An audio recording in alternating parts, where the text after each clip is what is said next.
Hola, buenas noches. Pues vamos a continuar con la lectura de las Escrituras. Hoy estamos en Nehemías, en el capítulo 12. Ya lo vamos a terminar, el 12, el 13, y vamos a iniciar con el primer capítulo del libro de Esther. Así que vamos a poner mucha atención esta noche a la lectura de la palabra. Gracias te damos, Señor, porque nos permite estar listos para leer tu palabra. Permite que sea de bendición para nosotros la lectura. Te lo rogamos, Señor, en el nombre de Jesús. Amén. La siguiente es una lista de los sacerdotes y los levitas que regresaron con Zorobabel, hijo de Salatiel, y Jesúa, el sumo sacerdote. Seraías, Jeremías, Esdras, Amarías, Maluc, Atús, Secanías, Arim, Meremot, Ido, Ginetón, Abías, Miniamín, Moadías, Bilga, Semaías, Joyarib, Jedaías, Salú, Amoc, Hilcías y Jedaías. Estos eran los jefes de los sacerdotes y sus colaboradores en los días de Jesúa. Los levitas que regresaron con ellos eran Jesúa, Binui, Cadmiel, Serebías, Judá y Matanías, quien junto con sus colaboradores estaban a cargo de las canciones de acción de gracias. Sus colaboradores, Bacbuquías y Uni, se ubicaban, frente a ellos durante el servicio. Jesúa, el sumo sacerdote, fue padre de Joiacim. Joiacim fue padre de Eliasib. Eliasib fue padre de Joiada. Joiada fue padre de Joanán. Joanán fue padre de Jadúa. Ahora bien, cuando Joiacim era sumo sacerdote, los jefes de familia de los sacerdotes eran los siguientes. Meraías era jefe de la familia de Seraías. Ananías era jefe de la familia de Jeremías. Mesulam era jefe de la familia de Esdras. Joanán era jefe de la familia de Amarías. Jonatán era jefe de la familia de Maluc. José era jefe de la familia de Secanías. Adna era jefe de la familia de Arim. Elcai era jefe de la familia de Meremot. Zacarías era jefe de la familia de Iddo. Mesulam era jefe de la familia de Ginetón. Sicri era jefe de la familia de Abías. También había un jefe de la familia de Mijamín. Pitai era jefe de la familia de Moadías. Samúa era jefe de la familia de Bilga. Jonatán era jefe de la familia de Semaías. Matenai era jefe de la familia de Joyarib. Uzi era jefe de la familia de Jedaías. Calai era jefe de la familia de Salú. Eber era jefe de la familia de Amoc. Asabías era jefe de la familia de Itzias. Natanael era jefe de la familia de Jedaías. Durante los años cuando Eliasib, Joiada, Joanán y Jadúa servían como sumos sacerdotes, se mantuvo un registro de las familias de los levitas. Durante el reinado de Darío el persa, se mantuvo otro registro de los sacerdotes. Hasta los días de Joanán, nieto de Eliasib, se mantuvo un registro de los jefes de familias de los levitas en el libro de historia. Estos eran los jefes de familia de los levitas: Asabías, Serebías, Jesúa, Binui, Cadmiel y otros colaboradores, quienes se ubican frente a ellos durante las ceremonias de alabanza y acción de gracias. A un lado le respondía al otro como lo ordenó David, hombre de Dios. Este grupo incluía a Matanías, a Bacbuquías y a Obadías. Mesulam, Talmón y Acub eran los porteros a cargo de los depósitos cerca de las puertas. Todos ellos sirvieron en los días de Joiacim, hijo de Jesúa, hijo de Jeosadac, y en los días de Nehemías, el gobernador, y de Esdras, el sacerdote y escriba.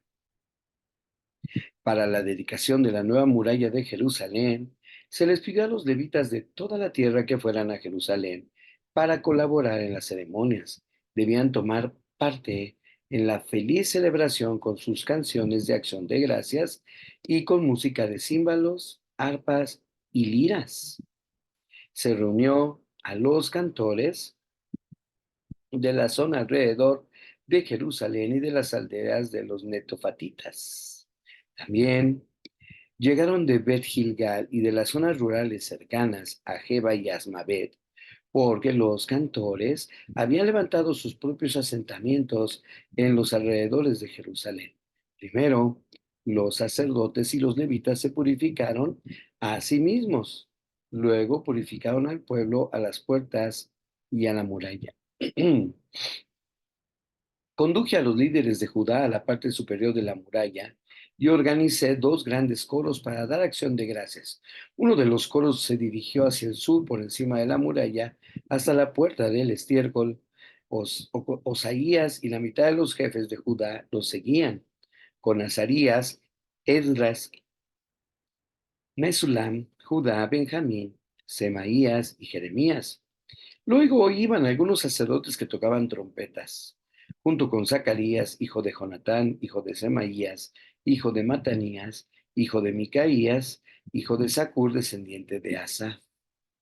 Los compañeros de Zacarías eran Semaías, Azareel, Milalai, Gilabai, Maai, Natanael, Judá y Ananí. Tocaban los instrumentos musicales indicados por David, hombre de Dios. Esdras, el escriba, lideraba esta procesión. En la puerta de la fuente subieron los escalones de la subida de la muralla de la ciudad en dirección hacia la ciudad de David. Pasaron frente a la casa de David y luego siguieron al oriente hacia la puerta del agua. El segundo coro, que daba acción de gracias, se dirigió hacia el norte, dando la vuelta por el otro lado para encontrarse con el primer coro. Yo lo seguía sobre la muralla, junto con la otra mitad del pueblo, y pasamos por la torre de los hornos hacia el muro ancho. Y luego sobre la puerta de Efraín hacia la puerta de la ciudad antigua, pasamos la puerta del pescado y la torre de Hananeel hasta la torre de los 100. Luego seguimos hacia la puerta de las ovejas y nos detuvimos a la altura de la puerta de la guardia. Luego, los dos coros que daban acción de gracias siguieron hacia el templo de Dios y allí tomaron sus lugares. Lo hice yo, junto con el grupo de jefes que estaba conmigo. Íbamos con los sacerdotes que tocaban las trompetas. Eliasim, Maaseías, Miniamín, Micaías, Elioenai, Zacarías y Ananías. Y con los cantores, Maaseías, Semaías, Eleazar, Uzi, Joanán, Malquías, Elam y Eser. Tocaban y cantaban a tono, a toda voz, bajo la dirección de Israías, el director del coro. Se ofrecieron muchos sacrificios durante aquel día de gozo, porque Dios había dado al pueblo razón de alegrarse. También las mujeres y los niños participaron en la celebración y la alegría del pueblo de Jerusalén podía oírse a grandes distancias. Ese día se designaron hombres para que se encargaran de los depósitos para las ofrendas, la primera parte de la cosecha y los diezmos. Eran responsables de recolectar de los campos fuera de las ciudades las porciones especificadas por la ley para los sacerdotes y los levitas. Pues todo el pueblo de Judá se complacía en los sacerdotes y los levitas y en el trabajo que prestaban. Ellos, junto con los cantores y los porteros, llevaban a cabo el servicio para su Dios y el servicio de purificación, como lo habían ordenado David y su hijo Salomón. La costumbre de tener directores para dirigir los coros al entonar himnos de alabanza y de acción de gracias a Dios comenzó mucho tiempo antes, en los días de David y Asaf, de modo que ahora, en los días de Zorobabel y de Nehemías, todo Israel llevaba una provisión diaria de comida para los cantores, para los porteros y los levitas. A su vez, los levitas daban a los sacerdotes, los descendientes de Aarón, parte de lo que ellos recibían. Capítulo 13. Ese mismo día, mientras se leía al pueblo, el libro de Moisés, se encontró el pasaje que dice que jamás se debe admitir a un amorreo o a un moabita en la asamblea de Dios, porque ellos se habían negado a darles comida y agua a los israelitas, perdón, en el desierto. Por el contrario, contrataron a Balaam para que los maldijera, aunque nuestro Señor Dios convirtió la maldición en bendición. Cuando se leyó este pasaje de la ley, inmediatamente se excluyó de la asamblea a todos los que tenían ascendencia extranjera. Antes de esto, el sacerdote Eliasib, quien había sido designado para supervisar los depósitos del templo de nuestro Dios, y quien también era pariente de Tobías, había rediseñado un gran depósito y lo había puesto a disposición de Tobías. Anteriormente, usaban el cuarto para almacenar ofrendas de grano, incienso, diversos utensilios para el templo, diezmos de granos, de vino nuevo, de aceite de oliva, destinados a los levitas, a los cantores y a los porteros, y también las ofrendas para los sacerdotes. En esa época yo no estaba en Jerusalén porque había ido a presentarme ante Antajerjes, rey de Babilonia, en el año 32 de su reinado, aunque más tarde le pedí permiso para regresar. Cuando regresé a Jerusalén, me enteré del acto perverso de Eliasib de proporcionarle a Tobías una habitación en los atrios del templo de Dios. Me disgusté mucho y saqué del cuarto todas las pertenencias de Tobías. Luego exigí que purificaran las habitaciones y volví a colocar los utensilios para el templo de Dios, las ofrendas de grano y el incienso. También descubrí que no se les había entregado a los levitas las porciones de comida que les correspondían, de manera que todos ellos y los cantores que debían dirigir los servicios de adoración habían regresado a trabajar en los campos. Inmediatamente enfrenté a los dirigentes y les pregunté, ¿por qué ha sido descuidado el templo de Dios? Luego pedí a todos los levitas que regresaran y los reintegré para que cumplieran con sus obligaciones. Entonces, una vez más, todo el pueblo de Judá comenzó a llevar sus diezmos de grano, de vino nuevo y de aceite de oliva a los depósitos del templo. Como supervisores de los depósitos, asigné al sacerdote Selemías, al escriba Sadoc y a Pedaías, uno de los levitas. Como ayudante de ellos, nombré a Anán, hijo de Sacur y nieto de Matanías. Estos hombres gozaban de una excelente reputación y su tarea consistía en hacer distribuciones equitativas a sus compañeros los levitas. Recuerda esta buena obra, oh Dios mío, y no olvides todo lo que fielmente he hecho por el templo de mi Dios y sus servicios. En esos días vi a unos hombres de Judá pisando en los lagares en el día de descanso. Además, recogían granos y los cargaban sobre burros y traían su vino, sus uvas, sus higos y toda clase de productos a Jerusalén para venderlos en el día de descanso. Así que los reprendí por vender sus productos en ese día. Algunos hombres de Tiro que vivían en Jerusalén traían pescado y toda clase de mercancía. La vendían al pueblo de Judá el día de descanso y nada menos que en Jerusalén. De modo que confronté a los nobles de Judá. ¿Por qué profanan el día de descanso en este modo tan perverso? Les pregunté. ¿Acaso no fueron cosas como estas las que hicieron sus antepasados y provocaron que nuestro Dios hiciera caer sobre nosotros y nuestra ciudad toda esta desgracia? Ahora ustedes provocan aún más enojo contra Israel al permitir que el día de descanso sea profanado de esta manera. Entonces ordené que todos los viernes se cerraran las puertas de Jerusalén al caer la noche y que no se abrieran hasta que terminara el día de descanso. Envié a algunos de mis propios sirvientes a vigilar las puertas para que no pudiera entrar ninguna mercadería en los días de descanso. Los mercaderes y los comerciantes de diversos productos acamparon fuera de Jerusalén una o dos veces, pero yo les hablé duramente diciendo, ¿qué pretenden acampando aquí afuera alrededor de la muralla? Si lo hacen otra vez, los arrestaré. Esa fue la última vez que aparecieron en el día de descanso. Luego ordené a los levitas que se purificaran y vigilaran las puertas para preservar la santidad del día de descanso. Recuerda también esta buena obra. Oh Dios mío, ten compasión de mí conforme a tu grande e inagotable amor. Por el mismo tiempo, me di cuenta de que algunos de los hombres de Judá se habían casado con mujeres de Asdod, Amón y Moab. Además, la mitad de sus hijos hablaban el idioma de Asdod o de algún otro pueblo y no podían hablar en absoluto la lengua de Judá. De modo que confronté a los hombres y pedí que cayeran maldiciones sobre ellos. Golpeé a algunos y les arranqué el cabello. Los hice jurar por el nombre de Dios que no permitirían que sus hijos o sus hijas se casaran con la gente pagana de la región. ¿Acaso no fue exactamente eso lo que llevó a Salomón, rey de Israel, a pecar? Exclamé. No había rey de ninguna nación que pudiera compararse con él. Dios lo amaba y lo hizo rey sobre todo Israel, pero incluso él fue inducido a pecar por sus mujeres extranjeras. ¿Cómo pudieron siquiera pensar en cometer esta acción pecaminosa y ser infieles a Dios al casarse con mujeres extranjeras?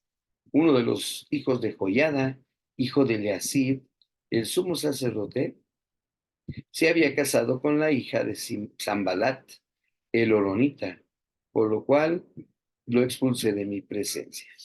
Recuérdalos, oh Dios mío, porque han profanado el sacerdocio y los votos solemnes de los sacerdotes y los levitas. Así que expulsé todo lo que fuera extranjero y asigné tareas a los sacerdotes y a los levitas, asegurándome de que cada uno supiera lo que tenía que hacer.